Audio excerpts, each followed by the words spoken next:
کہنے لگی میں تمہیں کیا بتاؤں، میں نے ایک شخص دیکھا، مجھے لگا جیسے 14ویں کا چاند ہی کپڑے پہن کے زمین پہ آ گیا، ظاہر الوضاء ابلج الوجہ، چمکتا چہرہ۔ میں پورا آپ کو ایک اور حدیث بھی ساتھ جمع کر لیتا ہوں۔ عظیم الہامہ، خوبصورت سر، بڑا شدید و سواد الشعر، سیاہ کالے بال،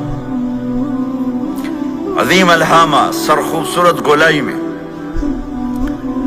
واسع الجبین، کھلا ماتھا، ازہر اللون، کلیوں جیسا خوبصورت رنگ، چمکتا ہوا۔ پھول میں چمک تھوڑی ہو جاتی، کلی میں زیادہ ہوتی، کلیوں جیسا رنگ، چمکتا ہوا۔ ازج الحواجب، یہ بڑے خوبصورت گول۔ تو میرے نبی کی اللہ نے ایسے خود بنا دی، ایسے پورے چلتی ہوئی یہاں تک آتی تھی، من غیر قرن، یہاں بال نہیں تھے، یہاں غیر قرن، یہاں بال نہیں تھے، بینہما عرق یدرہ الغضب، یہاں ایک وین تھی، وین، جب آپ کو غصہ آتا تھا تو آپ غصے کو برداشت کرتے تھے، نکالتے نہیں تھے، برداشت کرتے تھے، تو وہ یہاں ایسے ایسے ایسے ایسے ایسے ایسے حرکت کرنا شروع کر دیتی تھی، تو اس سے پتہ چلتا تھا کہ اللہ کے نبی غصے میں بیٹھے ہوئے ہیں۔ فی عینیہ دعج، آنکھ بڑی خوبصورت، موٹی، سیاہ، اشکل، لمبی، اہدب، یہ بال بڑے لمبے، اکحل، بغیر سرمے کے سرمہ لگا ہوا، انجل، ابرج، اہدب، احوج، ادعج، اکحل، یہ سب نام میرے نبی کی آنکھوں کے ہیں کہ اللہ نے ایسی خوبصورت آنکھ کائنات میں اور کسی کو نہیں تھی۔ حسین آنکھ تھی، اس میں باریک سرخ دھاریاں تھی، اور سیاہی سیاہ تھی، سفیدی سفید تھی۔ جب آپ آنکھ اٹھا کے کسی کو دیکھتے تھے، کوئی آپ کی آنکھوں میں آنکھیں نہیں ڈال سکتا، سب ایسے ہو جاتے تھے۔ اس لیے میرے نبی یوں نہیں دیکھتے تھے، لوگ ایسے دیکھتے تھے، جل نظرہ الملاحظہ، ایسے جب کبھی آنکھ اٹھتی تھی پھر سب آپ کے سامنے یوں ہو جاتے تھے، کوئی آپ کے چہرے پہ نظر نہیں ڈال سکتا تھا۔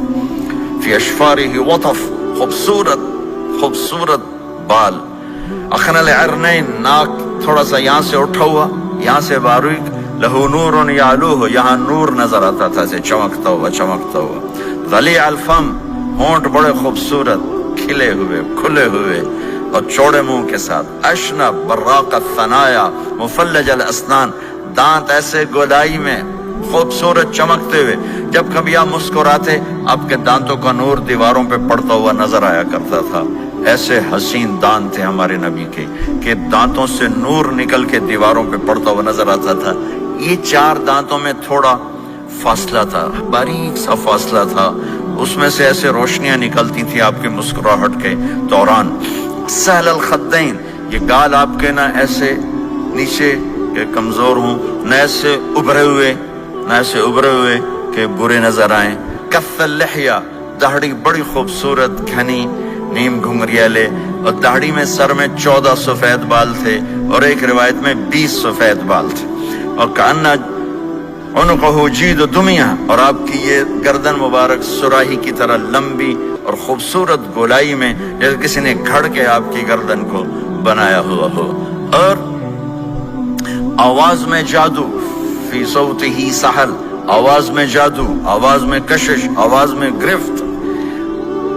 طفیل بن عامر ایک بڑے عرب سردار ہیں، وہ مکے میں آئے، لوگوں نے کہا ایک جادوگر ہے جس کو سناتا ہے اس کا ہو جاتا ہے، تم اس کے نہ سننا۔ انہوں نے ڈر کے اپنے کان میں روئی ڈال لی کہ میں سنتا ہی نہیں۔ طواف کر رہے تھے، آپ پہ نظر پڑی، آپ نماز پڑھ رہے تھے ایک طرف کھڑے ہو کر، تو نظر پڑی تو کھچ گیا دل، تو کہنے لگے من ہوا، یہ کون ہے؟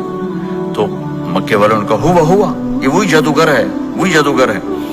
تو طفیل کہنے لگے میری جی میں آیا، تو اتنا بڑا سمجھدار آدمی ہے، یہ اتنا خوبصورت انسان میرے خیال میں جادوگر نہیں ہو سکتا، میں اس کی سنتا ہوں، اگر اچھی بات ہوگی تو لے لوں گا، غلط ہوگی چھوڑ دوں گا۔ تو طواف پورا کر کے آپ کے پاس آ کے بیٹھ گیا، آپ نے سلام پھیرا، تو طفیل کہنے لگا ما تقول یا محمد، کیا کہتے ہو محمد، کچھ سناؤ۔ تو آپ نے چند جملے بولے، ان الحمد للہ احمدہ واستعینہ واؤمن بہ واتوکل علیہ من يهده الله فلا مضل له ومن يضلله فلا هادي له. تو وہ تڑپ گئے. میرے آپ کے لیے کوئی کشش نہیں ان کلمات میں ترجمہ بھی کر دوں تو کوئی کشش نہیں، لیکن وہ عرب سمجھنے والے وہ کہنے لگا اعد فقط بلغنا قاموس البحر، ارے ذرا دوبارہ سنانا، تیرے ایک جملے نے 7 سمندر کا پانی پی لیا ہے.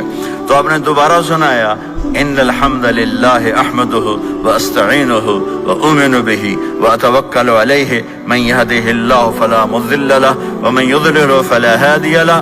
تو کہنے لگا مجھے کلمہ پڑھا دے، مجھے کلمہ پڑھا دے. آواز میں ایک کشش تھی، جو سنتا تھا وہ کھچ جاتا تھا. خوبصورت آواز.